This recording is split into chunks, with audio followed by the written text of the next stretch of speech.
Tonight, the Labor Day weekend travel rush in full swing, with 95 million Americans set to hit the road and skies over the next few days.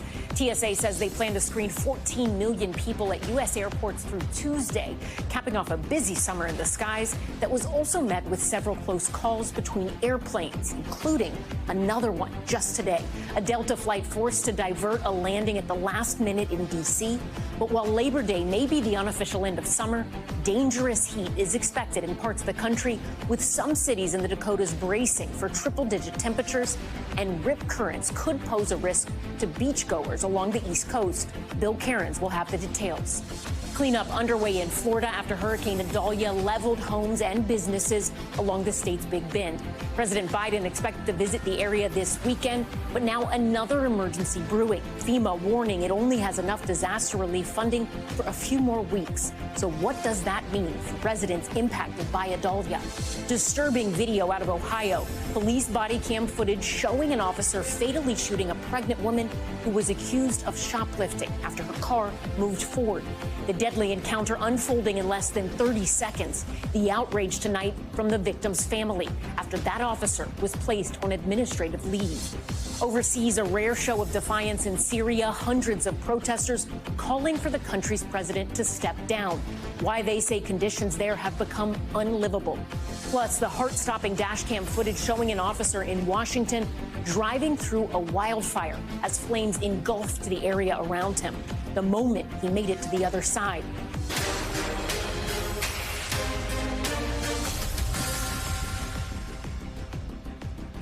Good evening. I'm Ellison Barber in for Tom Llamas, and we begin with the travel rush this Labor Day weekend. Americans preparing to mark the unofficial end of summer. Here's a live look at a packed Grand Central Parkway here in New York.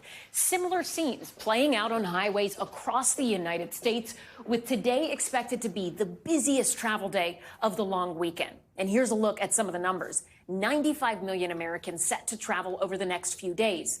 Domestic bookings on everything from hotels to cruises, they're up 4% from last Labor Day weekend.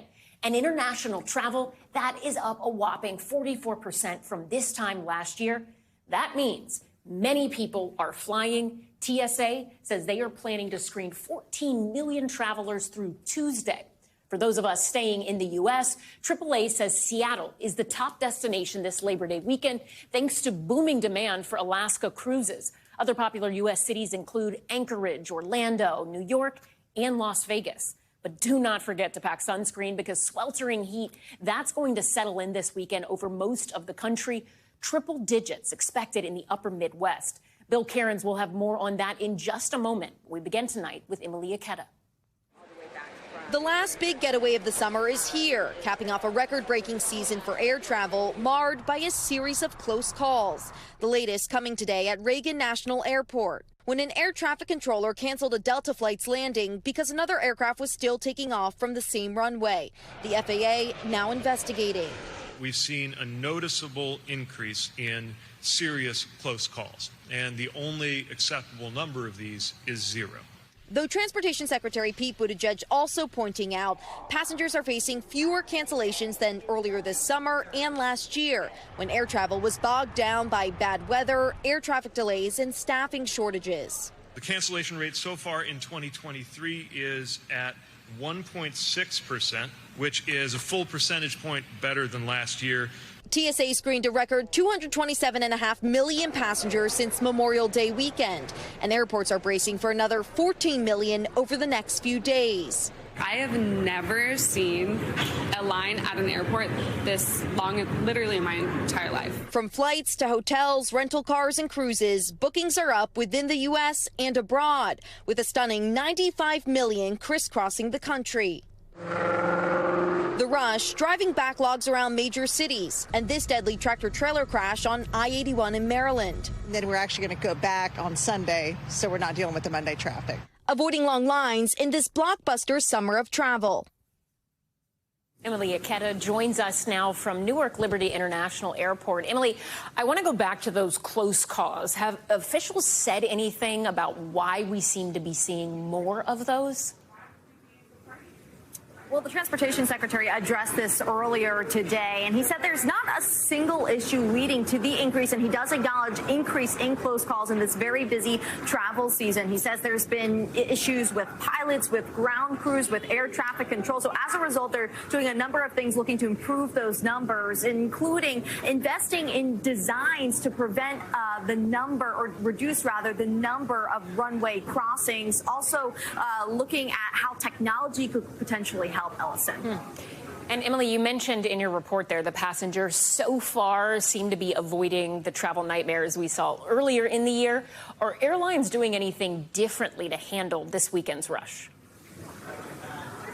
Yeah, Ellison. Well, for starters, this is the first summer that we've seen almost all of the major airlines in the U.S. offer vouchers or compensation for when travelers experience significant disruptions, delays, cancellations. That is a result of an airline. The airline is at fault in those cases. They're also looking, the federal agencies are also looking into, interestingly, to make sure that space launches don't overlap with really busy travel weekends like what we're seeing right now, to help clear the airspace. But I'll end on a positive note, Ellison. You'll see how busy the airport is behind me, bustling passengers. There are some 50,000 flights scheduled for today, but you look at the latest numbers, just over 100 of them have been canceled, Ellison. We will take that. Emily Ikeda at a busy Newark Liberty International Airport. Thank you. We appreciate it.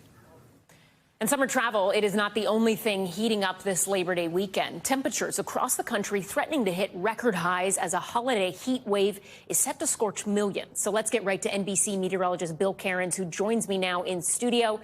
Bill, you have just had a week of weather after weather after weather. Thank you for being here. Tell us, what are you watching tonight? Yeah, flash flooding. I mean, we have beautiful weather in like 95% of the country, but that does not include the Southwest. I mean, Las Vegas is under a flash flood warning. They just had a really strong thunderstorm go through. And then areas in between Palm Springs and Yuma, it's just pouring. So let's take a look at the radar. You can notice all the flashes here. These are all thunderstorms. This is common this time of year. It's what we call the monsoonal flow coming out of Mexico, and it's just pouring. Let's head up to Vegas, and you can see that thunderstorm that went right through, especially the west side of town. That is gone now, so any water out there that's flowing should be dropping soon and returning back to normal, especially the airport, too. So the heat will be the story this weekend. Some areas are going to be almost as hot as they were at the peak of summer. I mean, so many people look forward to September being a little bit cooler, a little bit nicer. That's not the case this weekend. It is get to the lake, pool, beach if you can. Minneapolis, 95. Rapid City is going to be 100 record highs. Then we take another day, Sunday. Milwaukee heats up. Des Moines, Minneapolis. Then the heat begins to slide into the east. I mean, it may be one of the hottest weeks of the summer in Washington, D.C. 96 Monday, 96 Tuesday, 93 Wednesday. And it's not a dry heat. It's going to be humid and gross, too. So just prepare for that and try to get near the water to enjoy it. So as far as the weekend goes, we're beautiful weather, much of the eastern half of the country on Saturday. Not many problems on Sunday, a little bit of rain. And then finally, as we end our Labor Day weekend, a lot of people traveling back should be just fine. I give this maybe like a B+ or an A- grade. Oh, we will take that. Bill Cairns, thank you. We appreciate it. Now we turn to the latest on the recovery from Hurricane Idalia. In the days after that devastating storm, communities now returning to pick up the pieces of their destroyed homes. Maggie Vespa has the latest. Tonight, along Florida's utterly decimated coastline, a Herculean cleanup is underway. In Horseshoe Beach, 4 generations sift through the rubble of Cynthia Votro's home. We knew we were coming into nothing, but seeing it in person, it was just beyond comprehension. Now, more than 48 hours after Idalia made landfall Wednesday as a historic and deadly Category 3 hurricane, President Biden vowing to visit Florida's hard-hit Big Bend region tomorrow. But tonight, the president is facing a staggering new problem in his mission to help hurricane victims here. Simply put, FEMA is running out of money. Amid a year of extreme weather, from historic flooding in California to devastating tornadoes in the Midwest, FEMA warning it's down to $3.4 billion in disaster relief funds, enough for a few more weeks. The agency prioritizing immediate needs for victims of Idalia and last month's Maui wildfires. President Biden pleading with Congress for an extra $16 billion. We're going to need a whole hell of a lot more money, and we need to do it in September. We can't wait. Meanwhile, in Florida, local first responders go door to door offering help while the state delivers trailers to those who lost everything. I trust our senators and congressmen, hopefully to be able to work it out in a good way. You know, as governor, I'm going to be pulling whatever levers I can to be able to help folks. People here praying Washington comes through, including 10-year-old Luke Clampett, who spent the day clearing his grandma's destroyed home. If you could tell the president anything, what would you say? Help us clean up this place and help us try to rebuild. Maggie Vespa joins us now from Horseshoe Beach, Florida. So, Maggie, you mentioned President Biden is set to visit the area tomorrow. What do we expect from that visit? What will he see? Sure. So in short, he'll see scenes like this, right? I mean, this is the worst of the devastation. We're in Horseshoe Beach, Florida. He's expected to kind of view that devastation like this firsthand. We don't know which community the president's going to go to, but new tonight, we did just hear from Florida Governor Ron DeSantis that the two of them will not be meeting tomorrow. DeSantis saying that's basically because of security concerns in these rural, decimated towns. But that is a new detail on that visit, Ellison. Maggie Vespa in Florida. Thank you. We move now to the new body camera video showing the fatal police shooting of a pregnant black woman. Police say she was accused of shoplifting and had started to drive her car forward when confronted by officers. Her family now calling the shooting a criminal act. Miguel Almaguer has the video and a warning. The images are disturbing. Hey, out of the car. Out of the car. The deadly shooting unfolded roughly 24 seconds after police near Columbus, Ohio, first ordered Takaya Young out of her car. Get out of the car, then get out. As two officers approached the pregnant shoplifting suspect in a supermarket parking lot, Young refused their repeated commands. Out of the car.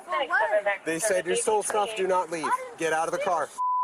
The officer in front of the car drawing his weapon, then firing a single fatal shot. Shots fired. After the vehicle appears to move forward.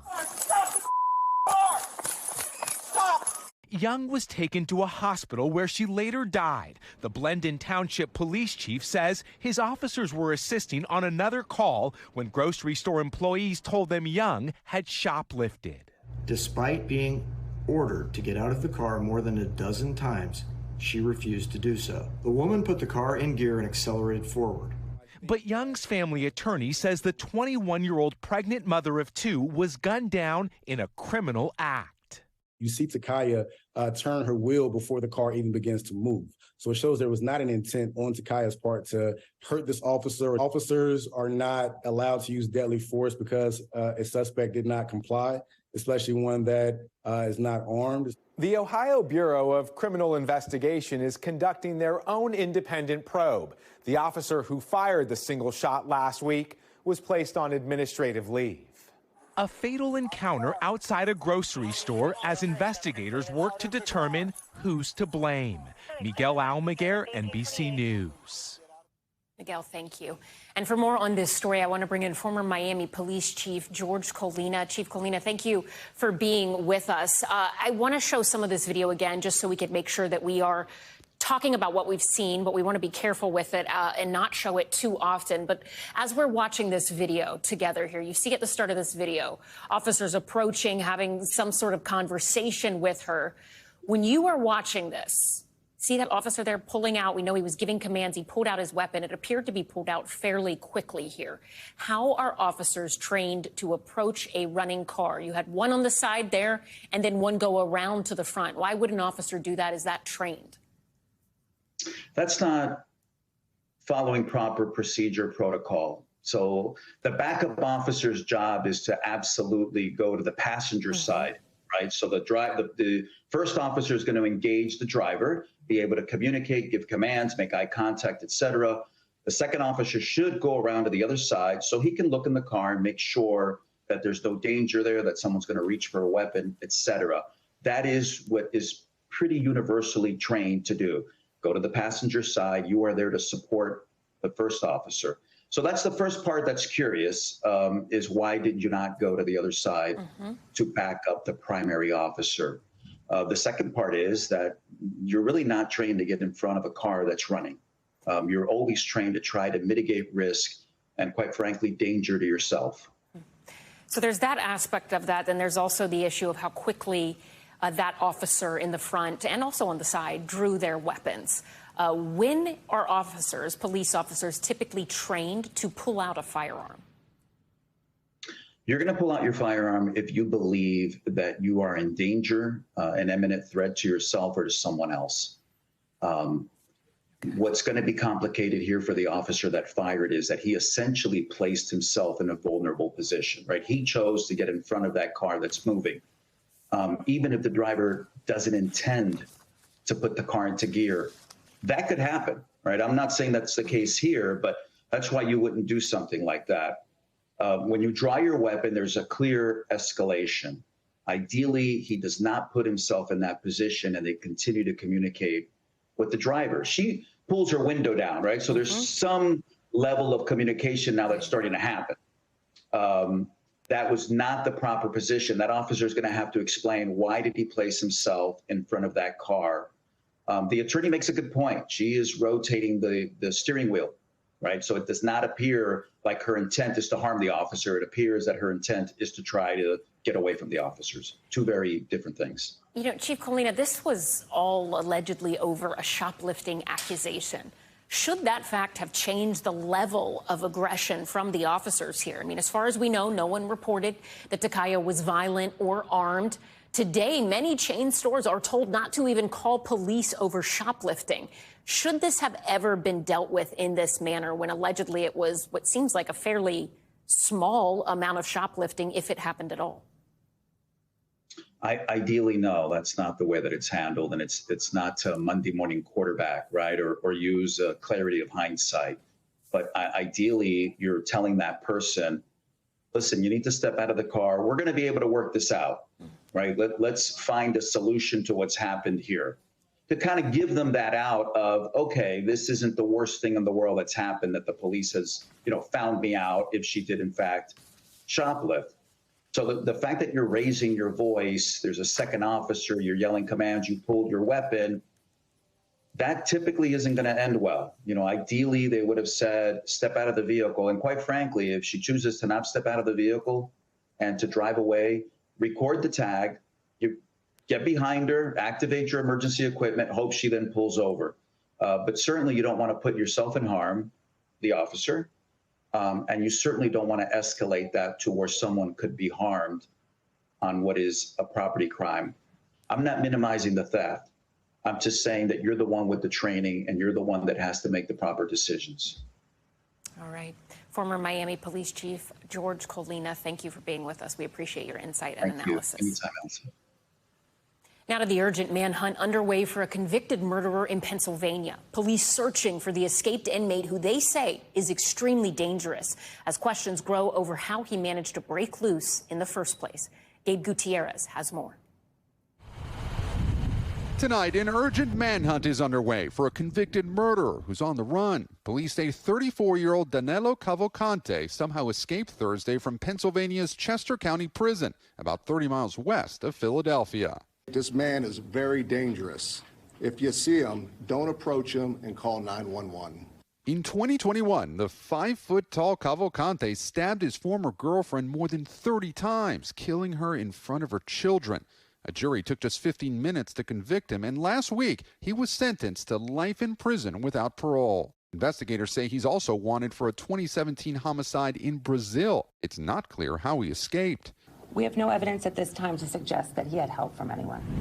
Investigators think he's still in the area and are scouring woods and cornfields. Hundreds of officers with long guns, drones, dogs, and helicopters on the move. Just driving up and down this street right here thinking he could be in the woods anywhere. So, not knowing if he's hiding somewhere, waiting until dark to come out, I have no idea.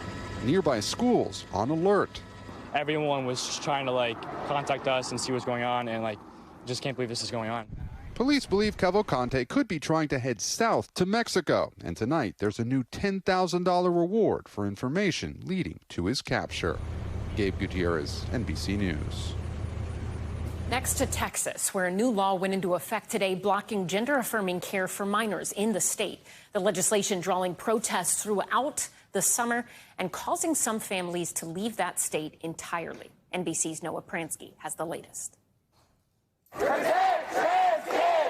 Texas, now the largest state to block gender-affirming care for transgender children. The law going into effect today after months of protests against it. Children need to be protected and allowed to develop into the gender they were born with. The bill would prevent transgender minors from accessing hormone therapy and puberty blockers. The bill also bans transition surgeries for anyone under 18, though medical experts say those are rarely performed on children. This law only seeks to prohibit treatments only for transgender youth with gender dysphoria, while allowing the exact same medical care, including puberty blockers and hormones, to be prescribed to any other minor for any other reason or medical diagnosis. Some families feeling forced to flee their home state because of the law. We are political refugees in our own country. The Ray family moved from Texas to Maryland to get better care for their trans son, Leon. Mother Camille testifying on behalf of trans children in Texas. Access to age-appropriate treatment for transgender youth is an immediate issue for my family. The Lone Star State is one of more than 20 that have passed bans on gender-affirming care, according to the Human Rights Campaign. 17 of those have now taken effect. 4 others are on hold pending court injunctions, and 7 more state legislatures are considering bans of their own. For Republicans, transgender rights have become a major issue on the campaign trail. In Florida, it's very clear. We think that that is mutilation. We think that that is wrong. I've supported measures in my home state and around the country that would simply ban gender transition treatment for young people. While President Biden and Democrats have denounced the bans. You do belong.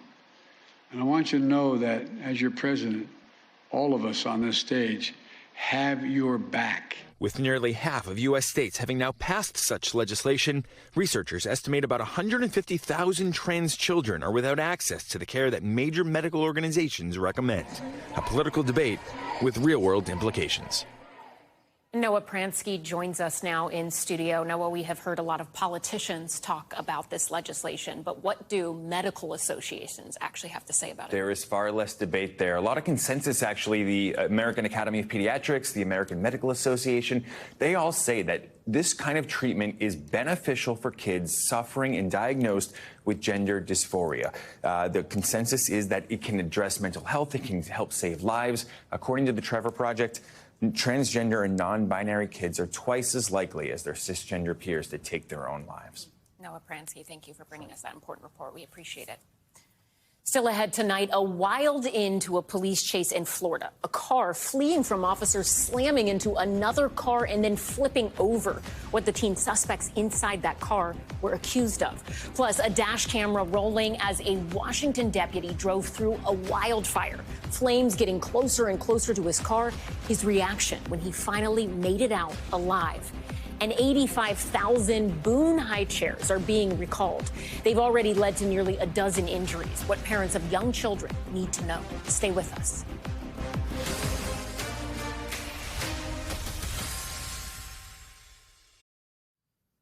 We're back now with heart-stopping video of a fiery escape out of Washington state. New body cam footage shows an officer barely making it out of an intense firestorm. He was helping to evacuate the area as the wildfire was spreading earlier this month. Our Kathy Park has the amazing story of survival. Go, go, go, go, go, go. That's the voice of Deputy Britton Morgan. Moments before body camera footage shows him barreling down a hellscape he'll never forget. You're not getting me today. Morgan determined to survive as he's surrounded by a wildfire growing out of control. It's as close to hell as I think you can get here on Earth. Just outside of Elk, Washington, the Oregon Road fire prompted evacuation orders on August 18th. Morgan was called in that day to help get local residents out of harm's way. I feel for these people. They're losing everything.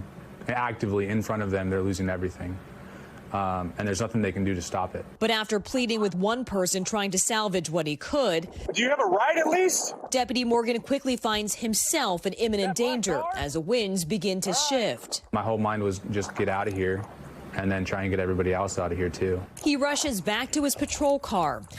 13 come back down that road now. It's coming our way. Making last-minute pleas with others to get out as the flames moved closer. It's headed right for us, man. I was just there.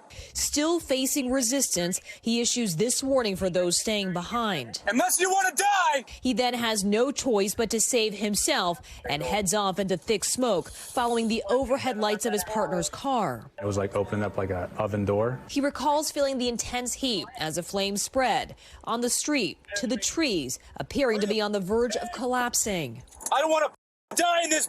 And I think I might die here. And I was like, well, if I'm going to go out, I'm not going to go easy. Then the smoke finally thins out as he narrowly escapes the inferno. That was hairy. Also surviving through the firestorm, the resident he saw moments earlier who managed to escape too. Thank you, bro. I was so worried about you. Are you okay? I don't think there's anything I could have said in that moment to make that man feel better, but that doesn't mean I can't try. In many ways, it goes beyond description. Sheriff John Knowles was also in the fire zone, helping with the evacuations. He has no doubt that the actions of first responders and law enforcement save lives. We can't train that. We can't teach it. It's part of who they are. A day on the job pushing them to the limit, with every harrowing moment caught on camera. Kathy Park, NBC News.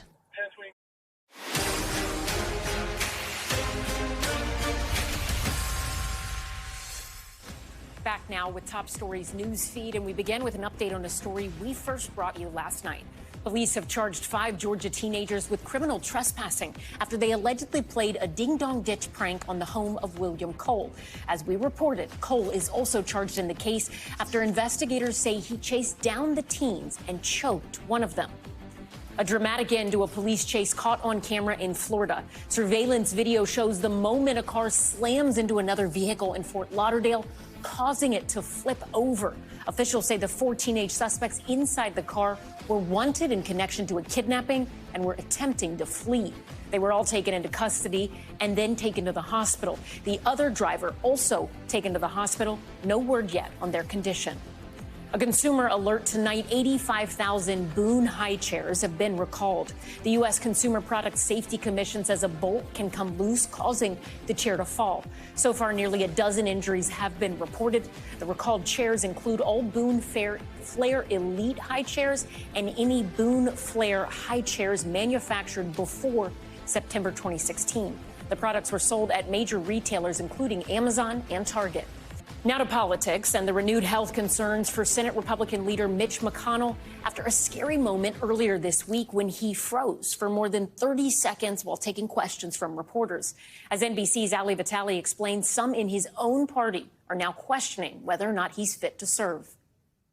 Tonight, Republicans taking on their own. The Senate is the most privileged nursing home in the country. I mean, you know, Mitch McConnell has done some great things, and he deserves credit, but you have to know when to leave. That scathing news shot from presidential contender Nikki Haley after Senator Mitch McConnell froze for more than 30 seconds Wednesday at an event in Kentucky. All right, I'm sorry, you all. We're going to need a minute. It's the second time that's happened in 2 months. The Capitol physician saying McConnell is medically clear to work and that moments like these are not uncommon in concussion recovery, which the 81-year-old sustained after a fall back in March. Senate Republicans largely rallying behind their leader. I'm afraid that he's healthy. And so is President Biden. He was his old self on the telephone. Age now back in the spotlight at a time when voters are already concerned about it. 77% of Americans, including 69% of Democrats, think President Biden is too old to effectively serve as president. A smaller number, 51% of Americans, have age concerns about Republican frontrunner former President Trump. Meanwhile, some Democrats have called on 90-year-old California Senator Dianne Feinstein to resign after moments of apparent confusion, like this. Colleagues telling her when to vote. Yeah, just say aye. Okay, just aye. Feinstein's spokesperson said she was preoccupied at the time. And Ali Vitale joins us now from Capitol Hill. Ali, Minority Leader McConnell has previously pledged that he will finish serving out his Senate term, leading the Republicans through the 2024 election. Does this second incident make things harder for Republicans politically at all? Well, it certainly makes it harder for McConnell politically, and he's going to have some explaining to do when he gets back into town next week alongside the other senators in his caucus. We know that they've been supportive of him to this point, but at the same time, there is an urging for more transparency from the leader, as he clearly is having more of these episodes, creating a pattern that his colleagues are at least wondering about, even as they head into this busy period where they're going to want to have a lot of confidence in McConnell to best represent the interests of Senate Republicans in the upcoming deal to fund the government. Allison? Ali Vitale on Capitol Hill, thank you. Coming up, a rare scene out of Syria. A massive crowd of protesters calling for the country's president to step down. The economic crisis there that has pushed residents to a breaking point.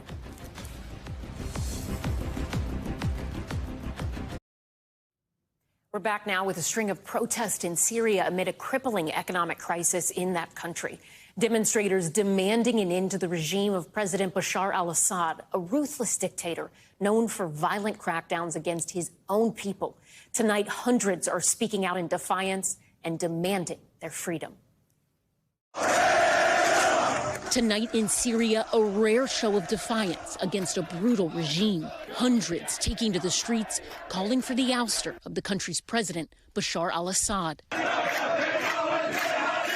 The weeks-long demonstrations ignited by the government's recent fuel subsidy cuts, which sent gas prices soaring. But experts say tempers had been simmering over Syria's growing economic crisis and Assad's ruthless dictatorship. Inflation in Syria is rampant. More than 90% of Syrians live in poverty. So far, a human rights group says at least 57 people have been arrested in the recent demonstrations. Earlier this month, Assad told our partners at Sky News that his people are not the ones who want him out. There weren't any internal demands for the president's departure from power, Assad says. But these protesters say different. Hey, Bashar, they chant, we don't want you. A bold display against a dictator known for exacting vengeance against those who oppose him. The recent wave of protests drawing comparisons to the 2011 uprisings in the wake of the Arab Spring. Assad's forces cracked down on those demonstrations, leaving more than 100 people dead. The unrest then exploding into a full-scale civil war that rages on today. The conflict has left entire cities in ruins and killed at least 300,000 civilians. Now, once again, the call for freedom from the Syrian people is rising. For more on the protest in Syria and what they might mean for the Assad regime, I want to bring in Hagar Shamali, a former spokesperson for the U.S. mission to the United Nations and the former Syria and Lebanon director at the National Security Council during the first 2 years of the Syria crisis. Hagar, thank you so much for being here. This is obviously not the first time President Bashar al-Assad has faced protest in his own country. He has almost lost power a couple of different times since the 2011 uprisings and subsequent civil war. What, if anything, makes these protests different? I'm going to be very honest with you. I have not totally seen the movement that is required to push for his ouster. And that's not to say that I'm not hopeful. It's not to say that I am not on the side of the Syrian protesters. I definitely am. I used to say at the White House that it was not a question of if, but when President Assad would fall. The problem is that you need these protests to be more massive. They need to be across the country. They need to remain peaceful. And most importantly, one of the most important ingredients is that you need the backing of the international community. And unfortunately, you don't really have that because we are coming off the heels of the Arab leaders of a number of Arab countries reinstating diplomatic ties with the Syrian government, reopening their embassies in Damascus, and welcoming Syria's President Assad back into meetings like the forums at the Arab League. And so this is going to be a problem. What I'll be interested in seeing is if these really keep up, if the pace keeps up and if they grow, because the one thing that is different is the fact that this is kind of like round two, or it could be round two, and there's an opportunity to do this in perhaps a more peaceful, successful way. Okay, you mentioned something that I wanted to ask you about, the fact that Syria did rejoin the Arab League, because it was after they'd been isolated for more than a decade. Assad gets this incredibly warm welcome at the bloc summit back in May.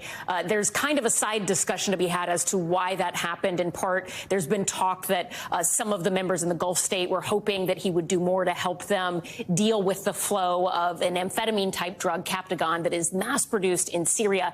And maybe that was why they were kind of taking this step. If these protests continue, do you think we could see members of the Arab League pause and maybe reconsider the fact that they've just so recently welcomed him back in? No, I think the only thing that would make them possibly change their mind again is two things. First, that if the Syrian government response to these protests was with indiscriminate violence, as they did the first time, then that's one thing that should help make them change their mind and take their decision back. And then the second would be lobbying by the United States and other governments. That is what happened last time. I was leading that effort from the White House side to push European governments to join us in pushing the Arab League to rescind their citizenship, their membership of the Arab League, and to suspend it. And that is what they did. But they did it based on pressure and because he was just too ugly. The reason they accepted him back is likely a mix of factors. In one hand, it was that they saw things not really moving forward. They didn't find that if he were to fall or leave or stay, that anything would change. So they viewed him as somebody that maybe they could work with.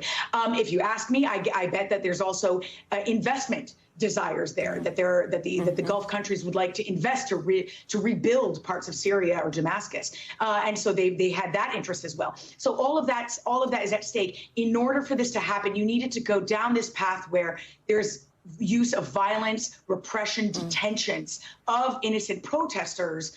And if they see that and they see the international community speak very loudly about this, it'll help. But short of that, I don't think much will change. Are you surprised that we haven't seen Assad and his forces go in and violently stop these protests? I mean, we're on day 11 right now. We know that some protesters have been arrested, but so far from human rights groups, observers in that region, we haven't heard reports of any sort of mass violence against the protesters. Is that surprising to you? Because that is historically Assad's MO. That's right. I'm not entirely surprised, only because the protests remain relatively small and relatively geographically targeted. If they become a real, genuine threat to the regime, meaning you start to see widespread protests, they start to take shape across the country. You start to see calls beyond just Syrian protesters by other governments around the world saying, "Hey, you know what? Yeah, this is our chance, and President Assad has finally got to go." Once they feel that it's a threat is when I would expect them to respond with violence. When it came to the protests that started in 2011, they did use violence. They did use detention right away. But the policy, where it appeared that there was a policy to use mass indiscriminate violence, was really about 6 weeks into the whole thing. So there is still a little bit of time there to see how the Syrian government is going to respond. Hagar Shamali, thank you. We appreciate it. Turning now to top stories, global watch and outrage in central Italy after a man shot and killed an endangered brown bear. New video shows the bear and her two cubs roaming through a town about 78 miles outside of Rome a week before the shooting. Residents say the bears, which come from a nearby national park, are known to the area. However, local media reports a man shot the bear after saying it came onto his property. Both cubs are missing. And in the UK, thousands of Harry Potter fans gathering to celebrate a special day. Thousands of them in costumes taking over the King's Cross railway station in London to commemorate the annual, quote, Back to Hogwarts Day. September 1st marks the day in the popular series when Potter and his famous friends all return to Hogwarts for the new academic year. Thanks so much for watching Top Story. For Tom Llamas, I'm Ellison Barber in New York. Stay right there. More news now is on the way. Thanks for watching. Stay updated about breaking news and top stories on the NBC News app or follow us on social media.